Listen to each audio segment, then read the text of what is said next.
Bienvenue à la première émission de Plein Lado, l'émission qui va parler de nous, qui va parler de nos enfants, qui va parler des relations entre nous et nos enfants et nos adolescents. Et pour cette première émission, je suis très très impressionné, mais en même temps très fier de vous recevoir ici dans les studios Qualita. Je me présente, Bernard Zanzori, spécialiste des adolescents et des relations avec leurs parents. Et pour cette émission, on va innover avec un concept que je trouve un peu sympa, moi.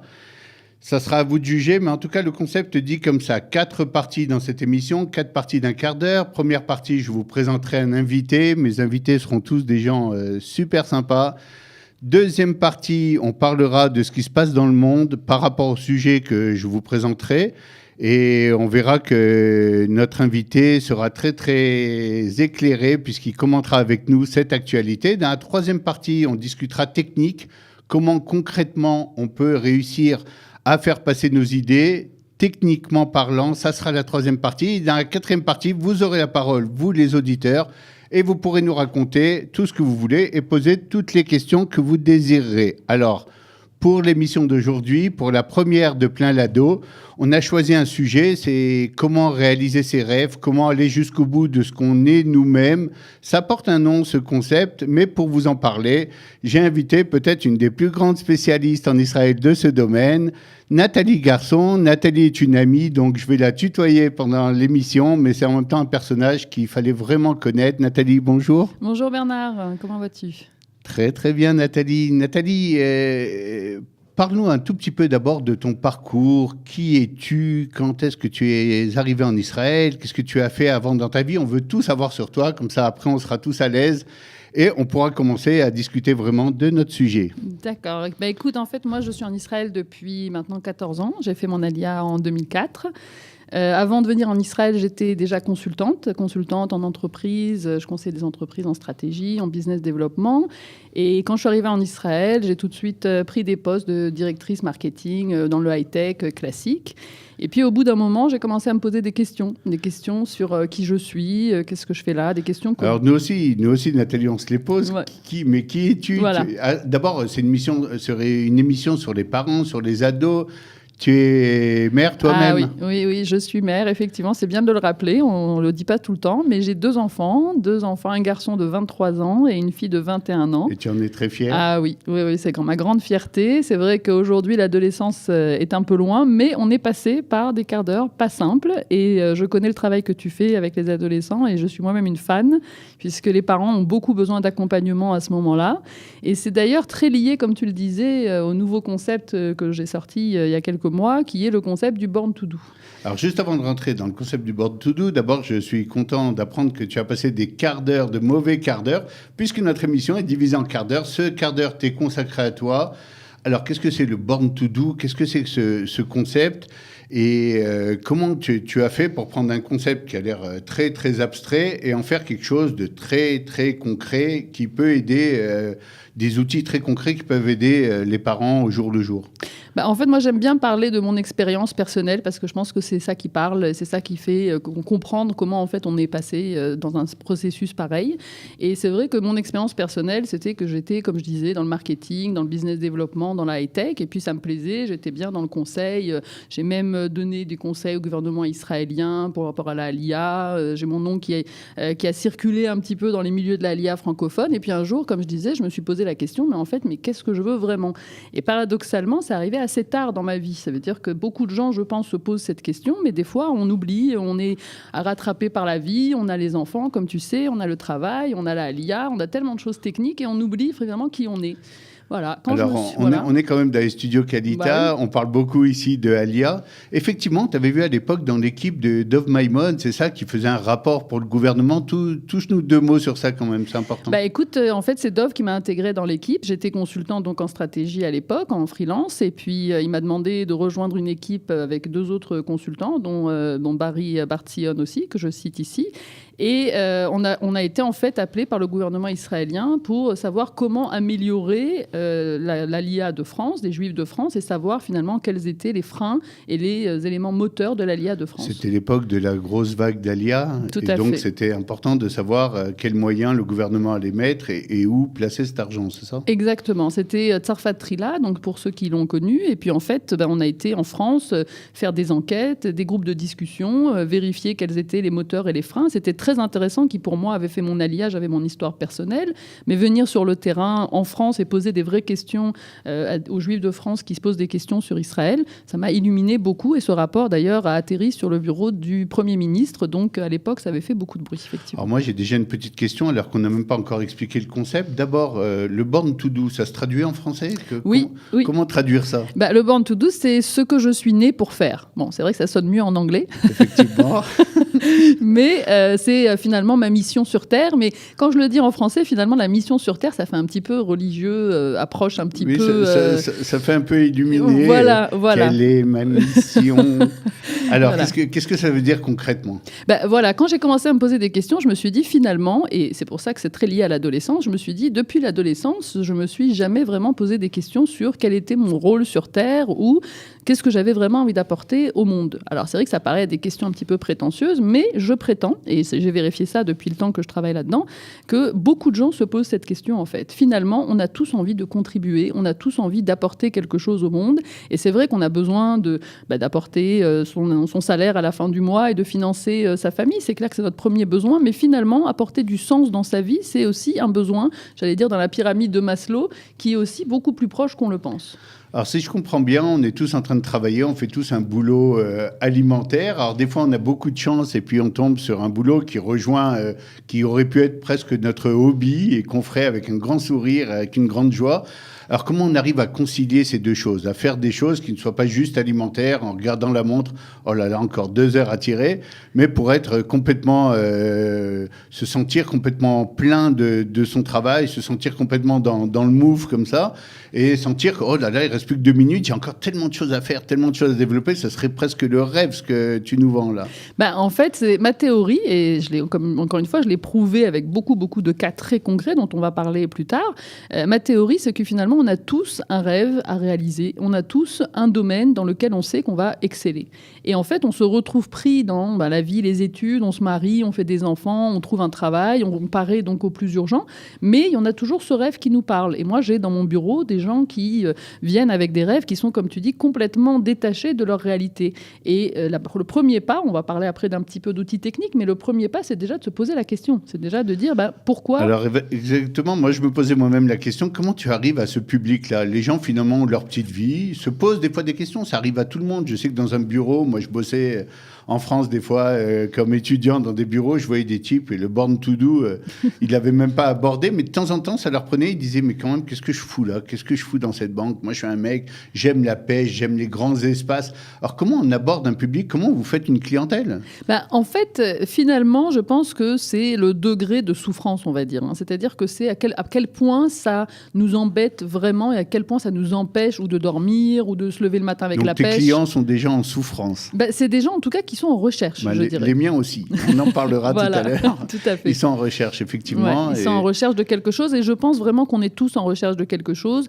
Après, il faut se laisser la place et le loisir de pouvoir réfléchir à ces questions qui sont des questions pas forcément vitales pour certains, mais pour d'autres, ça devient vraiment vital. Alors une question s'impose quand même. Il vaut mieux commencer à se poser la question tôt pour pouvoir agir ou à 54 ans comme moi, c'est déjà foutu? Alors, très bonne question, et ça nous lie d'ailleurs aux adolescents, parce que en fait, cette question, on se la pose beaucoup à l'adolescence. Et en fait, on est, comme tu le sais, et c'est toi l'expert en adolescence, moi, j'ai que mon expérience et l'expérience de mes enfants pour le dire, mais en fait, à cette période-là, on se pose vraiment des questions existentielles, on peut dire, des questions de qu'est-ce qu'on fait là, qu'est-ce qu'on veut faire quand on sera plus grand. Et en fait, on a le temps et le loisir, et peut-être même l'angoisse. C'est-à-dire que c'est très lié à l'angoisse de finalement, je suis plus que l'enfant de mes parents, je suis aussi un adulte en devenir, et qu'est-ce que que je vais faire finalement? Est-ce que je vais faire des études de psy, de médecin, d'avocat? On connaît tous la blague de la mère juive qui veut rentrer ses enfants dans une certaine direction.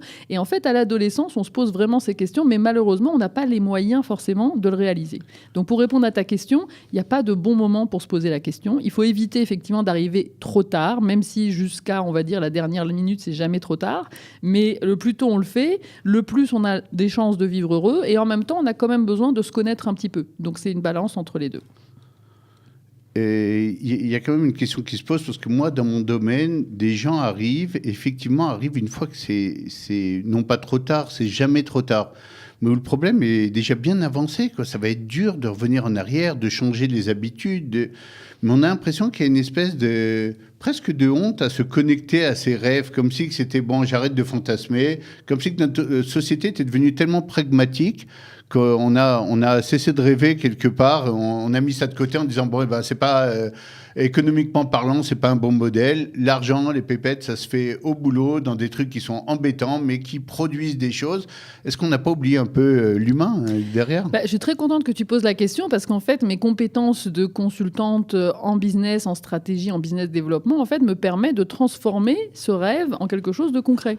Et donc, c'est la différence entre, je suis coach aujourd'hui, c'est vrai, mais des coachs qui disent « réalisez vos rêves, vous verrez, tout va bien », c'est vrai que c'est un petit peu difficile à croire. Par contre, moi, le travail se fait d'abord définir le rêve, mais après, très concrètement, savoir comment le mettre en pratique. Alors, ça peut être dans un business, mais ça peut être dans quelque chose qu'on fait en parallèle aussi. Alors, je te préviens, Nathalie, ici, on parle beaucoup pour que les auditeurs apprennent des choses. Donc, on va devoir tester tes compétences.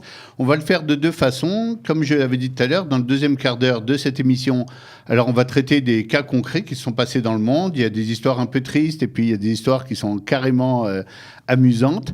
Et tu vas les commenter avec nous. Mais dans la troisième partie, ça va être un peu ta partie. Tu vas devoir nous montrer comment, concrètement, maintenant, tout ce que tu nous as raconté, comment on transforme ce rêve-là en une réalité concrète. Et là, attention, ça va pas être simple. Je vais pas te ménager moi-même.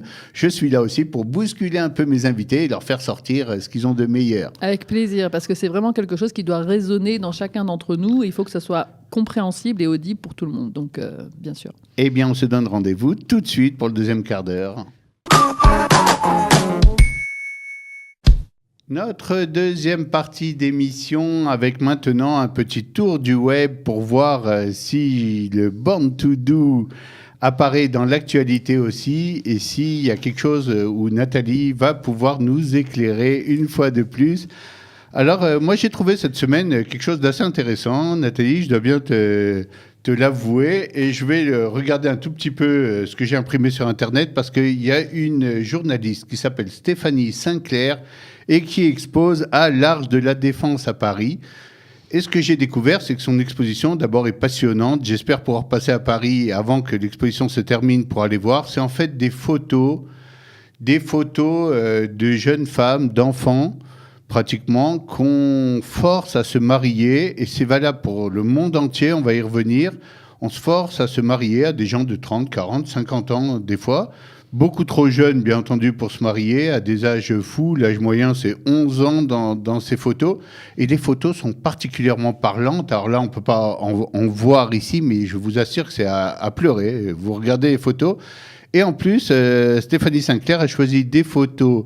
Elle est parrainée par Philippe Rochaud, qui est un journaliste très connu, qui parle d'elle beaucoup dans ses articles, et qui dit ce qui est en train de se passer dans cette exposition, c'est montrer que dans le monde aujourd'hui, contrairement à ce qu'on croit peut-être dans notre société occidentale, eh bien, il y a énormément d'enfants qui souffrent et qui, au niveau du Born to Do, même s'ils sont nés pour être de grands musiciens, de grands artistes, de grandes danseuses, ne seront peut-être que l'esclave de leur mari.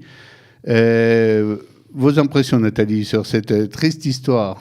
En fait, oui, j'avais entendu parler de cette expo, et c'est vrai qu'on connaît ce phénomène de jeunes filles ou même de petites filles, puisque ça commence à l'âge de 8 ans, donc c'est vraiment dramatique, qui sont mariées par leurs parents.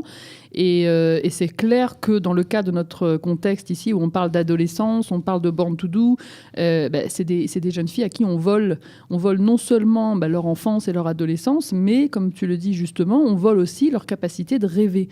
Parce qu'en fait, comme on le disait tout à l'heure, c'est à l'enfance, à l'adolescence où on commence à développer ses rêves. C'est là où on commence à se construire, c'est là où on commence à observer autour de soi le monde qui existe. Et puis on se dit, tiens, ça me plaît, je me rends compte que ça m'intéresse, ou j'aimerais bien être plus actif dans ce domaine-là. Et ces jeunes filles, même ces petites filles, en fait, on leur vole non seulement leur temps, mais on leur vole aussi leurs rêves. Et finalement, on les utilise un petit peu comme des récipients de maternité, parce que la seule chose qu'elles font, c'est enfanter et puis s'occuper de leurs enfants. Et donc, elles n'ont pas de vie propre. Et on peut dire finalement qu'on leur vole leur vie. Et donc, c'est vraiment dramatique. Alors d'abord, je vais citer un peu des chiffres, parce que très souvent, quand on parle de ce genre d'histoire, les références dans notre tête sont des références souvent de films ou de reportages. Alors oui, j'ai vu l'histoire de tel et tel enfant, c'était triste, mais on ne se rend pas compte des chiffres. Dans nos sociétés occidentales, on a l'habitude de notre modèle, de ce qu'on connaît autour de nous. Alors je vous donne un tout petit peu les chiffres.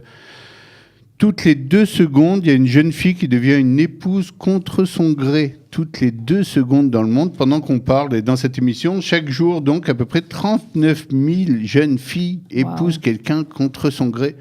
C'est absolument impressionnant, quoi. Ce sont des chiffres qu'on a du mal à imaginer. Vous vous rendez compte, il y a une journée qui passe, il y a 39 000 fillettes qui ont mis un V à côté du cauchemar et qui ont rayé leur rêve tout simplement. C'est fini.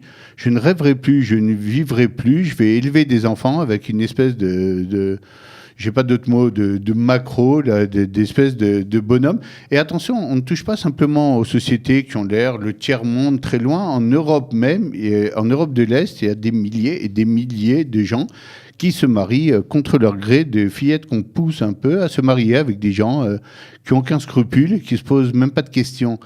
Et moi, ça m'interpelle d'abord en tant qu'éducateur, mais ce qui m'intéresse aussi de savoir par rapport à tout ce que tu as dit, c'est est-ce qu'il y a quelque chose à faire? Il y a quelque chose à faire pour réveiller un peu les consciences, pour faire bouger un peu nos sociétés complètement endormies dans leur petit confort et dans le rêve peut-être d'une société qui ressemble, d'un monde qui ressemble aux sociétés un peu occidentales, mais peut-être qu'on est complètement à côté de la plaque et que les vrais enjeux se jouent ailleurs. En fait, je pense que ta question, elle est tout à fait à sa place. Et je pense que le meilleur exemple qu'on a pour ça, c'est cette photographe, Stéphanie Sinclair, qui a décidé de poursuivre ça. Et en lisant un peu plus l'article, elle a passé des années et des années à collecter des photos. Elle en est arrivée à 175 photos de ce que j'ai pu lire. Et cette femme-là, finalement, a dédié son travail professionnel, sa vie, pour justement faire parler de ça. Et je pense que c'est un excellent exemple de Born to Do. Parce que finalement, c'est une femme qui, elle, a suivi sa passion, qui était de faire parler de ces petites filles, de ces jeunes filles qu'on mariait trop jeunes. Et finalement, elle a dédié toute sa carrière professionnelle à ça. Et je pense que ce qu'on disait tout à l'heure par rapport à la contribution, on a tous envie de contribuer. Alors, c'est peut-être pas cette cause-là qui nous parle plus qu'une autre, mais si c'est une cause qui nous parle, on a tous les moyens de faire quelque chose pour que ça stoppe.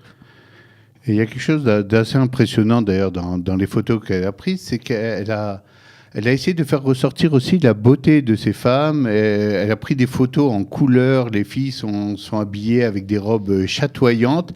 Mais il y a un contraste terrible entre les regards. On y voit un désespoir sans fond. Et avec le contexte, les filles sont jolies, elles sont bien habillées quelque part. Les couleurs sont chatoyantes. Comme si on voyait qu'elles étaient passées un peu à côté de leur vie ou à côté de leur chance. Voilà, ça aurait pu être un conte de fées, et puis c'est un véritable cauchemar. La question que je me pose, Nathalie, par rapport à tous nos ados à nous, nos enfants, les enfants de nos voisins, les gens qui finalement ont la chance de vivre dans des pays démocratiques, dans des pays où il y a des droits, est-ce que une des façons peut-être d'éduquer ne serait pas de faire un tour, d'aller se promener un peu dans ces pays, de voir la réalité, de dire à nos enfants, peut-être tu es en train de passer à côté de ta chance, toi tu as l'opportunité de choisir, même si demain tu deviens un type qui veut rien faire et qui développe rien, mais tu as eu l'opportunité à un moment donné, on t'a donné cette chance, ces filles-là n'auront pas cette chance. Est-ce que ce ne serait pas quelque chose qui pourrait nous aider aujourd'hui à mieux éduquer, à mieux expliquer à nos enfants ce qui se passe? C'est clair que la prise de conscience de l'opportunité dans laquelle on vit, et tout à l'heure tu demandais mais comment est-ce que c'est possible de vivre son rêve, est-ce que c'est pas une illusion? Aujourd'hui, et c'est une des choses dont on va parler aussi, c'est la facilité avec laquelle on a de pouvoir réaliser une grande partie de nos rêves. On a la technologie qui nous le permet, on a Internet qui amène beaucoup de choses chez nous à la maison, et donc c'est sûr que les parents, en l'occurrence, ont un rôle à jouer, à sensibiliser leurs enfants, à poser des questions sur finalement les aider à répondre, mais qu'est-ce que tu veux faire? Donc il y a aussi le rôle des parents. Il y a l'enfant ou l'adolescent qui doit, lui, se rentrer à l'intérieur de lui-même pour se poser ses vraies questions, mais s'il est dans un contexte où les parents ne le laissent pas ou ne le soutiennent pas, c'est sûr que ça va être refoulé, et puis on va les revoir à 30, 40, 50 ans avec j'ai finalement pas fait ce que je voulais faire. Et tout à l'heure, je vous raconterai des exemples de clients à moi qui arrivent dans mon bureau et qui ont des histoires complètement hallucinantes par rapport à ce qu'ils auraient voulu faire et ce qu'ils n'ont pas fait. Donc les parents, on le sait, ont un rôle critique à jouer, et je pense que l'histoire de ces jeunes filles peut vraiment être, si ce n'est une inspiration, au moins un exemple de si on a la chance de réaliser ce qu'on veut faire, c'est à nous aussi d'être au rendez-vous. Alors, ces jeunes filles, apparemment, ont aussi des parents. C'est des parents qui sont complètement noyés alors dans leurs histoires, dans la religion de leur société, dans le régime qui est un peu totalitaire, dans les coutumes. Qu'est-ce qui fait qu'un parent, on sait très bien qu'un parent, c'est de la protection avant tout, c'est le rôle primaire du parent. Où sont les parents dans ces histoires? On adhère avec ces pratiques, on ne remet pas en question, il n'y a pas des mouvements qui commencent à se créer. Je sais que tu n'es pas ethnologue, tu n'es pas spécialiste de la question, mais je sais que tous les deux, on a ce truc-là, on est un peu des révoltés comme ça. C'est complètement révoltant, quoi. Où on peut se placer même pour aider les parents à comprendre que défends ton enfant. Défends ton enfant même contre tes coutumes, même si elles sont sacrées des fois. Mais là, c'est un véritable massacre. Quelque part, on peut dire finalement que les parents n'ont pas non plus, c'est le moins qu'on puisse dire, trouvé leur born to do. C'est-à-dire qu'eux aussi, ils ont été sacrifiés, et eux aussi, ils n'ont pas ouvert les yeux, ni se sont pas connectés ni à ce qu'ils voulaient vraiment, ni à ce qu'ils savaient qui était bon pour leurs enfants. Et quelque part, quand un enfant ou un adolescent se lève et dit à partir de maintenant, moi, je veux réfléchir à ce qui me plaît, je veux réfléchir à la vie que je veux avoir, je veux réfléchir à quel genre de coutumes je veux mettre en pratique, quel genre de coutumes je vais pas justement prendre, peut-être il casse la chaîne aussi. Mais c'est vrai que quand on a des générations et des générations derrière soi de gens qui ont été soumis et qui sont soumis à un régime qui est beaucoup plus compliqué ou beaucoup plus autoritaire qu'on peut même nous-mêmes l'imaginer aujourd'hui dans nos sociétés, ces enfants-là sont victimes. Et les parents, sans vouloir les excuser, parce qu'ils ont une responsabilité, ce sont des adultes dans l'histoire, mais ils sont aussi eux-mêmes victimes du système. Donc c'est des victimes qui entraînent des victimes, et c'est très malheureux. Alors, il y a quelques dizaines d'années, un des plus grands éducateurs de l'histoire nous en touchait déjà un mot. Je vais vous lire une citation de son livre. Alors, on va essayer de faire un gros plan sur ce livre, parce que si vous voulez lire un truc intelligent un jour, c'est pas beaucoup de pages, mais alors ça va vous accompagner toute votre vie. Janusz Korczak, dans Le droit de l'enfant au respect, un truc, moi ça m'a complètement bouleversé ce livre-là. Il y a un tel amour de l'enfant, une telle compréhension de nos sociétés. Je vous lis juste une petite citation de lui, mais qui va nous faire réfléchir par rapport à ce qu'on vient de dire. Attention, la vie moderne doit sa forme à une brute féroce, l'homo rapax. C'est lui qui dicte ses lois, les concessions qu'il fait aux faibles ne sont qu'un leurre, l'hommage qu'il rend aux vieillards, l'émancipation de la femme, la bienveillance dont il fait montre à l'égard des enfants, des simulacres, le sentiment erre sans toi, tel Cendrillon. Et il y a une espèce d'appel de Janusz Korczak qui nous dit attention, même dans nos sociétés modernes, quand on va faire des lois pour les vieux, pour les Nitzolé Shoah, quand on va faire des lois pour les enfants, attention de les faire à partir des véritables sentiments. Ça veut dire je veux changer quelque chose parce que c'est injuste, je veux changer quelque chose parce que ça ne peut plus être comme ça. Et pas seulement à des fins électorales pour mettre une espèce de vernis qui dit « Ah, vous voyez, je fais beaucoup d'efforts », mais si on n'a pas changé les mentalités dans le fond, si on n'a pas changé d'avis vraiment au fond, alors ces espèces de traditions, ces espèces d'habitudes séculières qui restent ne vont pas s'effacer comme ça. Et finalement, le petit sera toujours exploité par le grand, celui qui est croyant des fois par des gens cyniques et qui vont se profiter des fois de la religion ou des coutumes pour taper dessus, pour casser encore plus la personne, on s'en sortira pas. Je pense que c'est bien que les éducateurs, les coachs, les personnes qui ont la responsabilité de filer un peu une direction, d'expliquer les choses, on doit monter un peu sur les barricades aujourd'hui et dire allez, on prend sur nous aussi de changer ça, et je pense que ça peut attirer beaucoup de monde, y compris des gens qui mettront de l'argent dans ce genre de projet. C'est à nous d'initier, et je te lance un peu d'ailleurs ça en l'air. Je propose qu'on réunisse un jour peut-être même des gens comme nous, des éducateurs, des coachs, des enseignants, des parents simplement, et qu'on dise allez, on fait quelque chose de juif qui sortira de Jérusalem, etc., pour essayer de changer les choses. Je pense qu'on a un message et ça serait peut-être notre Born to Do. Ouais, tout à fait. Et pour annoncer, peut-être apporter aussi une petite touche d'espoir dans ce scénario un petit peu triste, je pense à Boris Cyrulnik avec sa théorie de la résilience, qui a monté en fait toute sa théorie sur le fait que des enfants qui sont traumatisés à un âge très jeune peuvent ressortir de là une énergie vitale et arriver à dépasser leurs limites. Alors je suis pas, comme tu disais, ni psychologue ni professionnelle de la résilience, mais je sais que en tant que coach, je vois souvent des gens qui arrivent à retourner des expériences traumatisantes en quelque chose qui peut être une énergie de vie qui peut dépasser beaucoup de choses. Alors, dans ce deuxième partie d'émission, il ne nous reste plus beaucoup de temps et je veux absolument passer sur cette petite histoire que tu m'as envoyée hier soir, que j'ai trouvé absolument incroyable. Je l'ai lue pendant la nuit. La fameuse histoire, alors il y a un dentiste qui s'appelle Donald Roman qui aux États-Unis avait expliqué combien pour les dents il était très très mauvais de manger des petites sucettes. Il y a des sucettes qui sont super appréciées aux États-Unis. Et il y a une petite fille, Alina Morse, qui a dit à son papa, est-ce que je peux avoir des sucettes? Il lui a dit, ah non, c'est pas bon du tout pour les dents.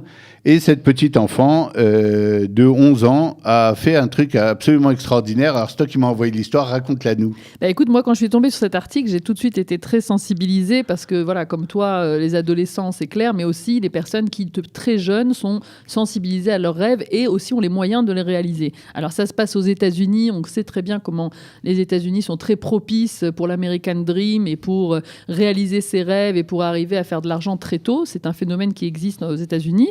Mais cette Alina Morse, finalement, a monté à 11 ans son propre business en faisant des recherches. C'est absolument fou. Voilà, dans sa cuisine, a pris de l'argent que ses grands-parents lui avaient donné en cadeau, a cherché les ingrédients qui pourraient rendre la sucette, en fait, au lieu d'être néfaste pour les dents, au contraire, de pouvoir avoir une meilleure hygiène de dents. Et elle a fait des essais. Ça n'a pas été tout de suite. C'est là où on voit que ça prend de l'argent, du temps, de l'investissement. Ça a pris 1 an avant qu'elle arrive à trouver la recette magique. Et finalement, elle est tombée sur la recette qui permet d'avoir des bonbons qu'on aime sucer et qui sont en plus bons pour l'hygiène des dents. Et donc, elle a commencé à faire des prototypes, elle a commencé à les proposer à des grandes surfaces, et puis elle y croyait même pas elle-même, et puis elle est arrivée avec des commandes, et puis aujourd'hui, elle fait plus de $300 000 de chiffre d'affaires, et elle a dépassé le 1 million de sucettes vendues. Donc, à 11 ans, c'est quand même incroyable. Messieurs, dames, $300 000 de chiffre d'affaires, si vous voulez lancer votre business. Vous prenez exemple, donc là, les parents jouent un rôle quand même assez impressionnant. C'est peut-être le message qu'on doit passer ici. Qu'est-ce qu'on fait quand on a un enfant qui a un rêve? Est-ce qu'il faut aller avec lui en disant, mais le pauvre, il est en train de rêver? Ou est-ce qu'on le bride en disant, allez, non, il faut qu'il s'occupe de l'école, il faut qu'il dorme? C'est quand même une vraie question. C'est clair que cette petite fille, en fait, à 11 ans, n'aurait jamais pu réaliser ce rêve si son père, en l'occurrence, qui est assez présent et qui l'a accompagné, mais c'est ça le mot-clé, c'est qu'il l'a accompagné, il n'a pas pris sa place. Il aurait très bien pu dire, ma chérie, ton idée est magnifique, je vais la prendre pour moi-même. Non, il l'a laissé prendre l'initiative de son business. C'est ce qu'on retiendra, laisser prendre l'initiative et on peut avoir des résultats absolument extraordinaires avec les enfants comme avec les adultes si on les encourage un peu. Et là, c'est la partie qui va solliciter réellement notre invité du jour. Et là, on ne lui fait plus de cadeaux. Elle ne doit plus juste commenter avec nous. Elle va devoir nous expliquer un peu comment ça marche. Alors Nathalie, concrètement, le Born to Do, j'ai un rêve, j'aimerais réaliser mon moi intérieur, j'ai envie de faire des choses qui m'intéressent vraiment, de bosser peut-être dans des choses qui vont me passionner toute ma vie, vivre une vie intense et riche. Je fais comment ? Déjà, je te donne ma carte de visite, tu m'appelles. D'accord. Ça, c'est au niveau business, il n'y a pas de problème. Voilà. On donnera tes coordonnées plus tard. Concrètement, en fait, avant même de passer aux outils techniques que je vais donner, clairement, puisque c'est aussi pour ça que je suis là, j'aimerais expliquer un petit peu pourquoi, en fait, c'est difficile d'identifier ce Born to Do. Alors, vas-y, c'est ton moment là. OK. En fait, soi-même, comme on l'a dit, on a tous cette intuition finalement qu'on a un rêve, qu'on sait qu'on veut faire quelque chose. Le problème, c'est qu'on n'arrive pas à l'exprimer clairement et qu'on n'arrive pas à mettre le doigt dessus de manière très claire en disant je sais exactement ce que je veux faire. Alors Nathalie, pourquoi on n'arrive pas à exprimer ? Justement, j'ai fait des recherches et c'était justement mon sujet de recherche de savoir mais pourquoi est-ce que cette intuition est présente ? On ne peut pas dire qu'elle n'est pas présente, mais en même temps, on n'arrive pas à la clarifier au manque de clarté. Et donc en fait, au niveau de la neuroscience, et c'est ça qui est intéressant, c'est que que la science nous apprend qu'on a 2 types de cerveau. On a le cerveau limbique et on a le cerveau frontal. Le cerveau limbique, c'est notre cerveau émotionnel. Le cerveau émotionnel ressent toutes les intuitions et ressent très fortement nos sentiments, nos émotions. Ça, c'est clair. On le sait, on le ressent. C'est ce qu'on dit quand on dit « j'ai l'intuition, je le sens pas, je le sens ». On sait qu'on ressent quelque chose. Je sais, je pense qu'il va se passer quelque chose. Voilà. Attention, tu devrais faire attention. Je sais pas pourquoi j'ai un mauvais pressentiment. Ou je suis passionnée par la musique, ou je sais que j'aimerais faire quelque chose dans le théâtre, ou je sais que je suis bon en business, ou j'aime soigner les gens. Tout ça, c'est des choses... Alors, qu'est-ce qui nous a bridés? Des gens qui ont rigolé quand on a dit ça, quand on était petits? On se moquait de nous? Il y a effectivement le contexte, mais il y a aussi quelque chose de physiologique qui se passe. Et quand on comprend ça, on comprend finalement qu'on est soi-même victime de soi-même. Parce qu'en fait, le cerveau limbique envoie des messages au cerveau frontal, qui lui est complètement rationnel, logique, et n'a pas du tout accès aux émotions. Maintenant, ce qu'il faut préciser, c'est que le cerveau limbique n'a pas accès au langage. Et donc, le cerveau limbique parle en code morse, on va dire, au cerveau frontal, et il n'arrive pas à lui transmettre, en fait, le contenu de ses émotions. Et donc, même quand on dit qu'on aime quelque chose, on sait qu'on l'aime, on en est persuadé, mais on ne sait pas expliquer exactement pourquoi. Alors, comment on construit un pont entre le limbique et le frontal, voilà, si j'ai bien suivi? Exactement la question. En fait, on fait un travail de détective. Et le travail de détective, c'est de tirer, en fait, des informations sur ce qu'on vit aujourd'hui et de déduire de ce qu'on fait aujourd'hui en disant, tiens, si je me rends compte que je fais ci ou je fais ça, ça voudra dire qu'en fait, je suis intéressé par ça. Alors, je vais donner des trucs très concrets. Alors, par exemple, aujourd'hui, je suis banquier, je range des papiers pour la banque. Ça donne quelle indication? On va réfléchir surtout aux choses qu'on fait, qu'on a envie de faire. Parce que les choses qu'on est obligé de faire, on n'a pas le choix, on est obligé de les faire. Mais je vais prendre 2 cas. On va prendre le cas de l'ado et le cas de l'adulte. Comme ça, ceux qui nous écoutent l'émission, s'ils sont adolescents, pourront s'identifier, et les adultes aussi. Alors, prenons le cas de l'ado. L'ado, forcément, il a des choses à faire. Il a l'obligation, l'école, s'il fait un travail pour son argent de poche, etc. Ça, c'est ce qu'il est obligé de faire. Mais par contre, il y a des moments de libre. On a tous des moments de libre. On sait qu'on a tous des moments où on va soit avoir des loisirs, soit avoir des lectures, soit avoir des recherches. Et donc moi, ce que je fais tout de suite avec les gens avec qui je travaille, c'est que je leur dis, tenez un carnet de bord. Observez ce que vous faites dans votre temps de loisir. Est-ce que vous passez du temps à faire des recherches sur Internet? Regardez quel type de recherche vous faites. Est-ce que vous êtes abonné à une revue? Quel type de revue vous aimez lire? Il y a Facebook et Internet qui fait ça très bien. Il vous suit. Et d'ailleurs, si vous avez fait des recherches sur une voiture, vous aurez des pubs de voitures pendant... Voilà. Mais Facebook est aussi un indicateur. Parce que vos centres d'intérêt dans Facebook, qu'est-ce que vous suivez? Quel genre de groupe, à quel genre de groupe vous participez? Tout ça, ce sont des choses qu'on fait parce qu'on suit notre intuition. Donc, première partie, enquête. Voilà, exactement. Détective. Seconde partie, tirer des conclusions. C'est-à-dire que se dire, en fait, j'observe que finalement, je suis attiré par... j'ai un client, par exemple, pour donner un exemple très concret, qui, lui, était attiré par des informations sur les marchés financiers. Alors, il ne travaillait pas du tout là-dedans, il travaillait dans le marketing, mais sa passion, alors vous allez rire parce que qui a cette passion? Mais lui, c'était sa passion, et c'est toujours d'ailleurs sa passion, c'était lire des revues financières sur le cours des actions. Moi, j'en connais quelques-uns, mais parce qu'ils ont bon espoir de faire un jour une belle coupa, une belle petite... c'est tout à fait possible, mais lui, quand je lui ai posé la question, qu'est-ce que vous faites quand vous avez du temps de libre? Il lit des revues financières. Bon, ça ne s'invente pas. Ça veut dire que c'est quelque chose qu'il va le faire naturellement et qu'il va faire de manière organique. Donc en fait, on doit s'observer et partir à la recherche des choses qu'on va faire naturellement. Quand on est passionné de l'humain, comme moi et comme toi aussi, je sais, on en a souvent parlé, on va observer qu'on a souvent des discussions très profondes avec ses amis. On aime rechercher ou lire des bouquins qui vont nous apporter une information sur comment l'humain fonctionne. On va regarder des vidéos sur YouTube, sur des grands professeurs. Donc en fait, nos centres d'intérêt sont là, et dès qu'on a un petit moment, on va aller chercher et puiser dans ces centres d'intérêt. Alors je vais te pousser un peu vers la troisième partie. J'ai commencé à me poser des questions, j'ai fait une petite enquête, je passe au scanner et puis j'ai découvert plein de choses. Alors comment concrètement, ces découvertes-là, je vais faire en sorte maintenant que dans la vie réelle, où il faut gagner sa vie, où il faut finir son mois, ça marche, quoi. J'arrive à raccrocher ça au grand train de la vie réelle. Alors, c'est une très bonne question, et c'est la question que tous mes clients me posent, forcément. Parce que... Et moi qui avais cru être original. Alors, c'est mon cerveau limbique. Ces derniers temps, j'ai un problème, il ne se connecte plus. C'est une question. En fait, il y a 2 éléments à cette question. Le premier élément, c'est que c'est très dur, et c'est pas pour pour mettre en avant quoi que ce soit, mais c'est très dur de faire ça seul. C'est-à-dire qu'on a besoin d'avoir un miroir pour que ce miroir entende ce que nous-mêmes, on n'arrive pas à entendre, parce que sinon, on l'aurait entendu tout seul. Le miroir, c'est toi ? Ça peut être moi, ça peut être quelqu'un d'autre. On peut prendre un ami, on peut prendre un parent, on peut dire, regarde, je sens que j'ai manque de clarté, j'ai besoin de lancer des idées, de faire un brainstorming, de réfléchir ensemble, parce qu'en fait, soi-même, on va finalement toujours arriver au manque de connexion entre le cerveau limbique et le cerveau frontal. Donc, on a besoin déjà, premièrement, d'avoir ce premier tableau sur lequel on peut mettre ses idées. Ça, c'est la première chose. La deuxième chose, c'est qu'on manque clairement de créativité. Ça veut dire qu'en fait, on a été aussi élevé selon des formatages qui font que, par exemple, certaines personnes pensent que la seule manière de gagner sa vie, c'est d'aller dans un travail de 9h à 5h. C'est un formatage. Et de faire des études comme ci et comme ça, Exactement. et de ressortir, alors qu'on voit de plus en plus quand même de jeunes aujourd'hui, parce que moi je suis en rapport avec eux très souvent, qui me disent moi j'irai étudier mais peut-être plus tard. D'abord je veux savoir ce que je veux faire, ce que j'ai envie de faire, puis les études viendront compléter, ça sera un apprentissage formel, mais j'ai pas envie de me coincer dans quelque chose et de découvrir dans un an ou deux. Donc ces jeunes-là ont raison, ils sont plus malins que nous, moins formatés. Ils ont en fait le meilleur exemple qui est aujourd'hui Internet. Aujourd'hui Internet, vous avez des hackers, on a parlé de cette petite jeune fille à 11 ans qui gagne sa vie déjà, des jeunes qui sont devant leur ordinateur, alors sans pousser à l'extrême, aujourd'hui faire ce qu'on appelle un business en ligne, c'est quelque chose qui est accessible à tout le monde. Vous avez des webinars, des formations en ligne qui sont accessibles à tout le monde. Oui, puis vous avez un type qui chante une chanson, puis il y a 2 millions de vues, et hop, les maisons de disques lui courent derrière pour essayer de le faire signer. Exactement. Vous avez même des gens qui aujourd'hui se font payer pour voyager le monde et être suivis sur Facebook par des groupes de... Donc les entreprises de valises, les entreprises de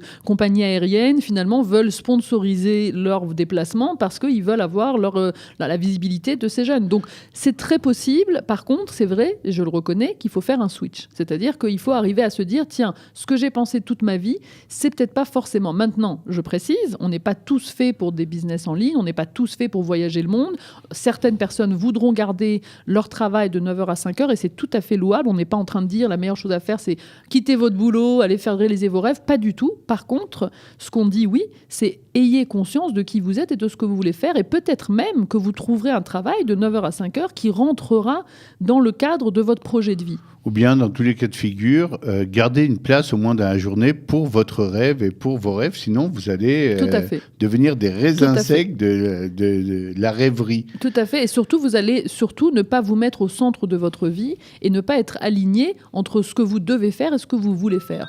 Et c'est mon avis et ma théorie de dire que c'est de là que viennent les plus grandes sources de dépression et les plus grandes sources de fatigue de la vie. Et donc, on veut éviter ça. On veut aujourd'hui vivre au maximum. Et vivre au maximum, c'est pas seulement avoir de l'argent, c'est aussi être aligné par rapport à ce qu'on veut faire et ce qu'on peut faire. Attends, c'est un peu miraculeux ce que tu nous racontes ici. En plus, on va éviter les grandes dépressions et les déprimes de la vie qui prennent souvent leur source dans ça. C'est absolument génial, ce Born to Do. Concrètement, il y a encore des choses qu'il faut qu'on sache, des directions précises ? En fait, j'ai parlé surtout d'observer ce qu'on faisait dans la vie de tous les jours. Ça, c'était pour les adolescents qui ont aussi plus de temps et plus de loisirs. Pour les adultes, en fait, quand on commence un exercice, comme on disait, de détective, de recherche, de savoir finalement qu'est-ce que je veux faire, le meilleur conseil, c'est de se reconnecter à cette époque d'adolescence, en fait. Et c'est de se dire, je me souviens, quand j'étais jeune, j'ai toujours eu envie de, ou j'ai toujours pensé que je serais ça. Et en fait, ces genres de phrases-là ne sont pas des phrases, comme tu disais tout à l'heure, on a un peu honte d'en parler, on a l'air un peu ridicule, on se dit « ouais, j'ai toujours rêvé d'être chanteur, mais finalement, je ne le serai pas ».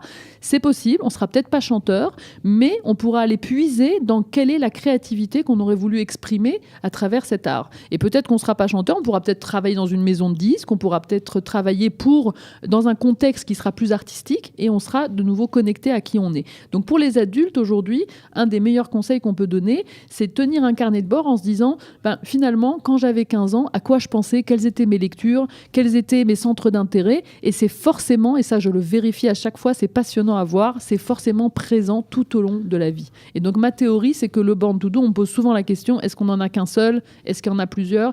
Ça peut être traduit sous plusieurs formes, mais c'est toujours un thème transversal qui nous correspond et tant qu'on n'est pas aligné avec, on va sentir un décalage.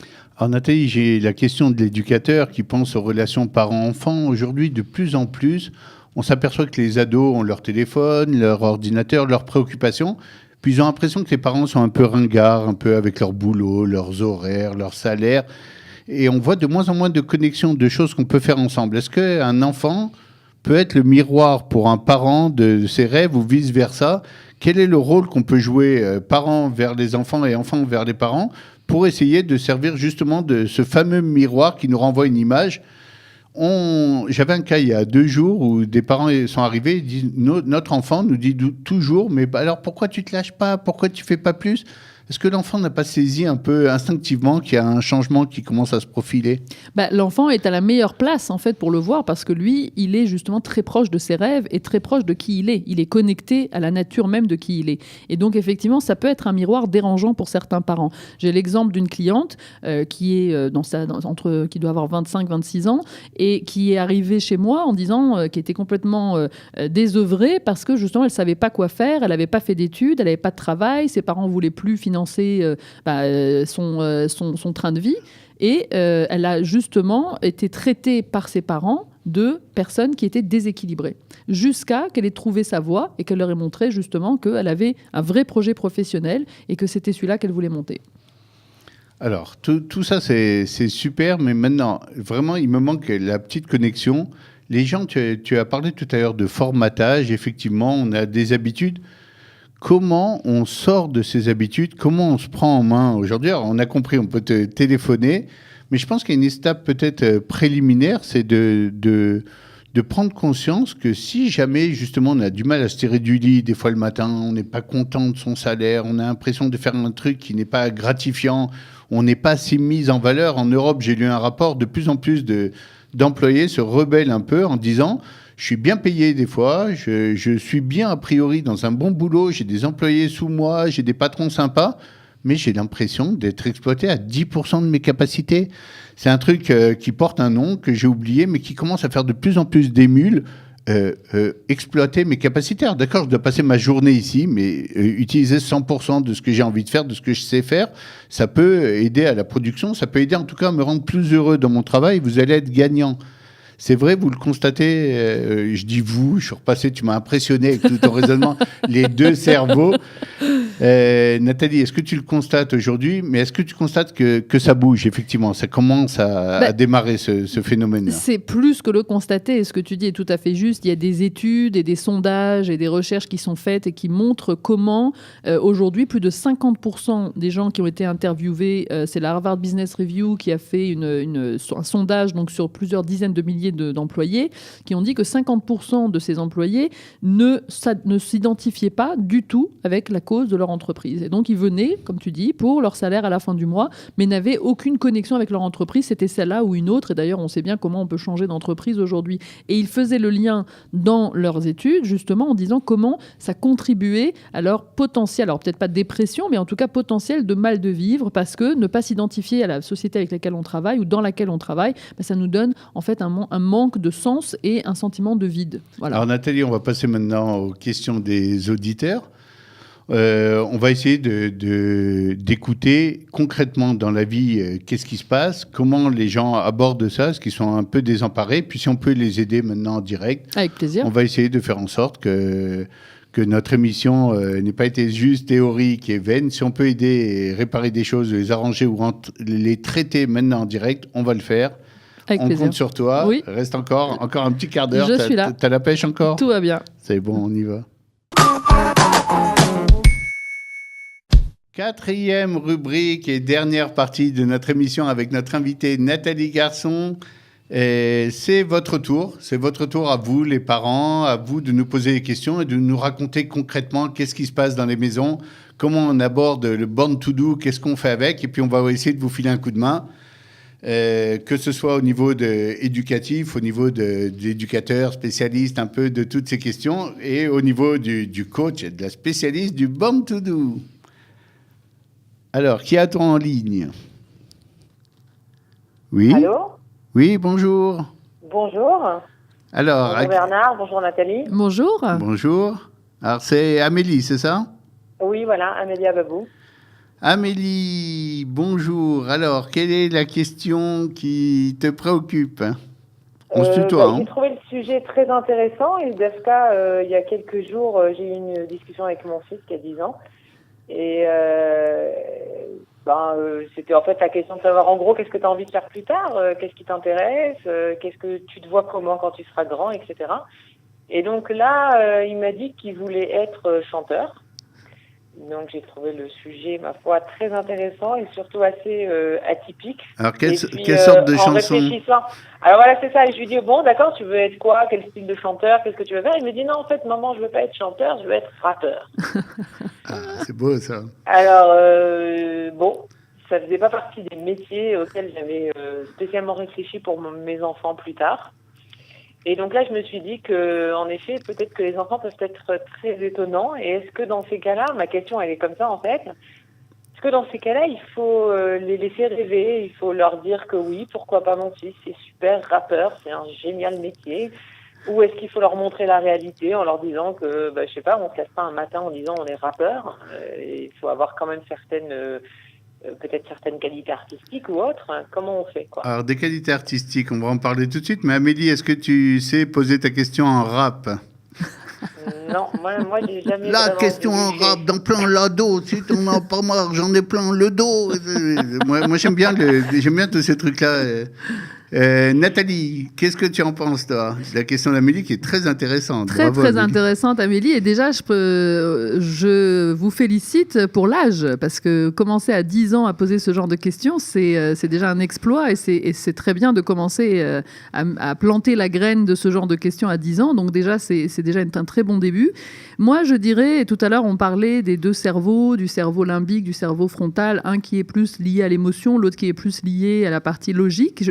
En fait, je parle souvent d'utiliser le muscle le plus souvent. C'est-à-dire, c'est comme quand on va à la gym et qu'on fait, on prend des poids. Au début, on commence 5 kilos, après 10 kilos. Et on disait, comment on fait le lien entre ces intuitions de nos rêves et la vraie vie, comme on disait, est-ce qu'on fait de l'argent avec ou pas?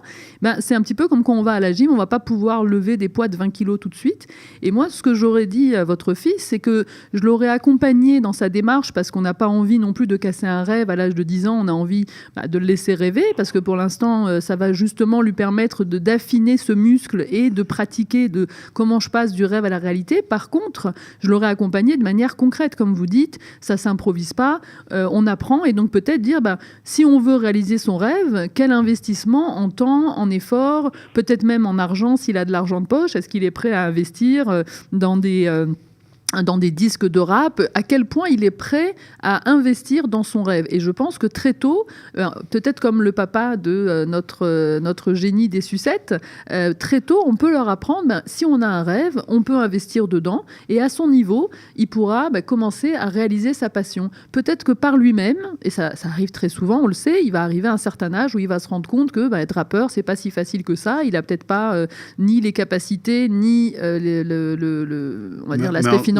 Mais en tout cas, il aura acquis tous les outils qui permettent de réussir dans n'importe quel choix dans la vie. Il aura aussi su, je pense, une leçon qui est primordiale ici, que ses parents sont derrière lui. Et je pense que c'est ça aussi, c'est-à-dire que nous, on a un rôle en tant que parents, et je pense que c'est votre question, Amélie, on a un rôle en tant que parents, oui, de dire à nos enfants, fais attention, mais on a aussi un rôle de dire, je te soutiens, quelle que soit ta décision, je te soutiens, je serai là, à la mesure des possibilités. Et donc je pense que c'est surtout ce message qui est important, c'est cette force-là qui va lui permettre après de prendre les bonnes décisions pour lui-même. Et puis en vérité, des fois, on a l'impression qu'on a la solution, on dit, mais il danse pas super bien, il chante avec une voix de canard, mais il y a des types qui ont tellement bien réussi. Il y a deux chanteurs israéliens qui font un carton sur Internet, qui chantent faux, les deux, mais c'est un truc incroyable. Mais ils ont un nombre de vues fou. Les normes de la société sont en train de changer. Aujourd'hui, Aviv Geffen, un des plus grands compositeurs d'Israël, reconnaît lui-même. J'en ai parlé avec lui un jour frontalement. J'ai eu l'occasion de le rencontrer. Il m'a dit, je chante faux. Très souvent, mais j'aime tellement ça, je suis tellement dedans, il y a des dizaines de milliers de personnes qui adorent ça, qui adorent le voir. Nous, on n'est pas là pour juger si le rêve de l'enfant a des chances de se réaliser. On est là pour montrer, d'abord, papa et maman sont là, sont présents. Et deux, si tu t'accroches vraiment, si tu le veux vraiment, il n'y a rien qui peut des fois être un obstacle. Alors peut-être que dans 2 ans, tu n'auras plus envie de faire du rap, tu auras envie de faire du cheval, mais c'est pas grave. Cette volonté, cette vécoute, cette envie de continuer dans ce que tu as choisi, dans ta passion, c'est un truc qui va l'aider et l'accompagner toute la vie, j'en suis sûr. Et si je peux ajouter aussi, je pense que le risque de se tromper dans sa direction de carrière est beaucoup moins grave que la perte de confiance en soi. Et je pense qu'à l'âge de 10 ans, tout à fait d'accord. On doit d'abord construire la confiance en soi que oui, je pourrais faire ce que je veux et ce que j'ai décidé de faire. Après, si il se trompe dans sa voie, ça, c'est pas très grave. On dit souvent qu'il n'y a pas de saut métier. Moi, je dis qu'il n'y a pas de rêve saut. C'est pas grave, rêve, mais donne-toi les moyens. Comme a dit Nathalie, oui, alors fais des efforts. Travaille, tout ça, ça va nous servir, ça nous aidera à l'école, ça nous aidera dans tous les domaines qu'il va aborder dans la vie. Je pense que c'est la façon de bien positiver l'affaire, de bien réaliser. J'ai une question, Amélie. On sait que tu es aussi, tu es pas seulement une maman, et c'est très bien, change de casquette, tu es aussi un personnage très très important ici à Jérusalem, puisque tu travailles au CNEF, le Centre national des étudiants francophones, qui est très très célèbre pour votre super action. Quand les étudiants arrivent chez vous, et ils ont choisi de venir en Israël pour 1 an, mais peut-être pas, et peut-être je vais repartir en France, et peut-être je vais faire des études ici. Est-ce qu'il y a des cas comme ça où concrètement, ils n'ont aucune idée de leur born to do, ils sont un peu paumés comme ça, et ils viennent chez vous chercher leur voie? Alors, énormément en fait, puisque c'est quand même ce qu'on fait dans notre travail. Moi, en tant que conseillère d'orientation au CNEF, je reçois des jeunes qui, dans la plupart des cas, viennent nous voir parce qu'ils ne savent pas quoi faire du tout. C'est-à-dire qu'ils n'ont pas du tout, ils n'ont aucune image de ce qui pourrait être plus tard. C'est pas qu'ils veulent être rappeurs, là. Ils ont vraiment tout est vide autour d'eux. Ils n'ont pas du tout d'idée de qu'est-ce qu'ils pourraient faire, quelles études faire, pour quel métier. Ils ont beaucoup de mal à faire le lien entre quelles sont les choses qu'ils aiment et quelles sont justement les choses qui vont qui vont correspondre à tout ça. Alors comment tu les aides concrètement? On commence par faire une petite introspection. Attention, Nathalie en a parlé juste avant, très très bien, vas-y. C'est la partie la plus compliquée de l'entretien, puisque dans un premier temps, on commence à poser des questions sur qu'est-ce que tu faisais avant. T'es arrivé maintenant en Israël, t'as fait ton alia, t'as peut-être fait un programme d'intégration, c'est bien. Et avant, qu'est-ce que tu faisais? Et là, on part dans un autre monde, déjà, parce que physiquement parlant, c'est un autre monde. C'est plus Jérusalem ou c'est plus Tel Aviv, c'est Paris ou Nice ou Marseille. Et dans ce monde-là, qu'est-ce que tu faisais, qu'est-ce que tu aimais, etc. Et il y a 2 cas de figure. Il y a ceux qui ont quelque chose à nous raconter. Il y a ceux qui sont capables de nous dire qu'au-delà de l'école, ils avaient quelque chose qui leur plaisait, un sport ou une passion, ou de la musique, ou du cheval, ou quelque chose au-delà du scolaire qui pouvait être intéressant pour eux. Et il y a ceux qui, malheureusement, en dehors du scolaire, n'ont rien fait. Et que même dans le scolaire, quand on leur demande de gratter un peu, de savoir quelles étaient finalement les matières préférées, etc., même ça reste très banal, très je sais pas. Et donc là commence entre guillemets le problème de l'orientation, quoi. C'est-à-dire qu'en fait, quand on a quelque chose auquel on peut se rattacher, alors ça permet juste le fait de faire l'introspection, même si après la jeune fille aurait fait peut-être 10 ans de danse classique, c'est pas forcément qu'elle va aller travailler en tant que dans la danse classique ou en tant que prof de danse, etc. Ça veut dire c'est pas 1+1, c'est pas ce qu'on cherche. Mais nous, ce qu'on cherche en leur demandant de faire cette introspection, c'est juste d'analyser que dans leur vie, ils ont fait quelque chose et que ce truc-là, il était bien et qu'ils étaient contents et que ça leur a apporté quelque chose, ou alors ça leur a apporté quelque chose de négatif. Ils n'ont pas aimé, ils ont fait quelque chose pendant longtemps et finalement ils ont arrêté parce que ça ne correspondait pas à ce qu'ils avaient envie de faire dans leur quotidien. Et donc, grâce à ça, ils se rendent compte, ils se souviennent tout d'un coup de l'importance du choix. C'est quoi le bien, c'est quoi le pas bien, c'est quoi ce que j'aime, c'est quoi ce que j'aime pas. Et en fait, le fait de faire ce travail d'introspection permet en fait de leur montrer que maintenant on va utiliser les mêmes outils pour réfléchir à leur avenir. Alors Amélie, reste avec nous en ligne. Je vais poser la question à notre invitée Nathalie. Alors Nathalie, qu'est-ce qu'il faudrait rajouter par rapport à ce public-là, ces gens qui n'arrivent même pas à se souvenir quels étaient leurs rêves quand ils étaient jeunes et quelles étaient les choses qui leur plaisaient. Ça reste flou. Déjà, je suis impressionnée par la description d'Amélie, parce que c'est tout à fait le Born to Do dont on parlait. Mais Amélie, c'est un top. Oui, tout à fait. C'est tout à fait la méthode. Pas mal d'années d'expérience. Voilà,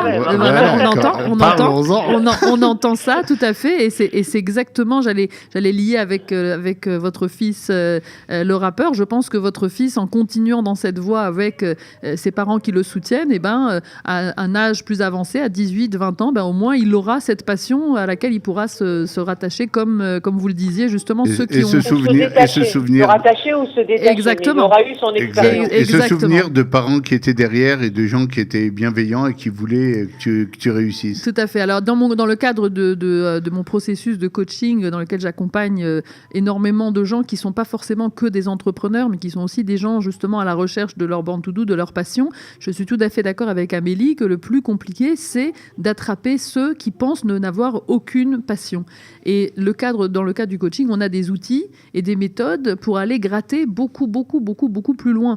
Et en fait, il y a des fois même où j'en suis amenée même à utiliser des méthodes de visualisation qui sont des méthodes de visualisation qui parlent beaucoup plus à notre cerveau émotionnel. Et parce que, comme on disait tout à l'heure, la connexion avec le langage finalement compliqué, la théorie de base, c'est que tout le monde a un rêve, tout le monde a une passion, tout le monde a quelque chose qui l'intéresse, tout le monde a un moteur de vie qu'il a envie d'arroser. Est-ce qu'on a une connexion proche ou lointaine? Ça fait partie, comme je disais tout à l'heure, des exercices. Est-ce qu'on a levé des poids de 5 kilos, de 10 kilos, est-ce qu'on a fait marcher le muscle ou pas? Si on n'a pas fait marcher le muscle, c'est sûr que lever un poids de 20 kilos, c'est-à-dire répondre à la question qu'est-ce que je vais faire de ma vie, ça sera quelque chose de très très difficile à répondre.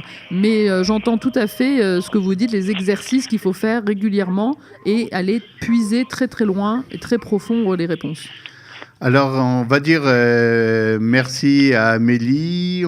Merci à vous pour vos conseils. Merci Amélie, merci. Merci, bonne chance pour le CNEF et bonne continuation.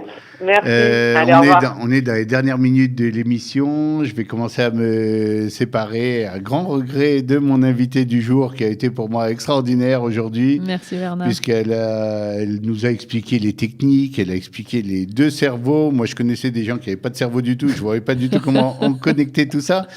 Mais il n'empêche qu'il y a un truc en plus sur lequel tu m'as éclairé, Nathalie. Il y avait un truc qui m'énervait pas mal quand j'étais jeune, mais je n'arrivais pas à comprendre pourquoi. C'était les faux rires dans les émissions ou dans les Friends et tout, où on entend des rires. Il faut rire ici. Non, mais j'ai envie de m'écouter à moi. J'ai envie de savoir à quel moment moi j'ai envie de rire, pas vous, à quel moment vous avez envie de rire, parce que sinon c'est pas mon rêve à moi, c'est pas mon sentiment. Et effectivement, tout ce qui est un peu artificiel, les téléréalités qu'on voit aujourd'hui, viens à la plage à Natania, c'est ce que tu as envie de faire. Mais non, c'est peut-être pas ce que j'ai envie de faire. Laissez-moi sentir ce que j'ai envie de faire. J'ai peut-être envie d'être dans le Nord, en train de voir un truc archéologique. Et finalement, si je suis pas en connexion, on est en train de me fixer tout le temps quels sont mes rêves et quelles sont les choses qui me font rire, quelles sont les choses qui me font agir. Alors finalement, on a brouillé un peu les cartes et je suis un peu paumé. Oui. Tout à fait, je pense que tu le décris très bien.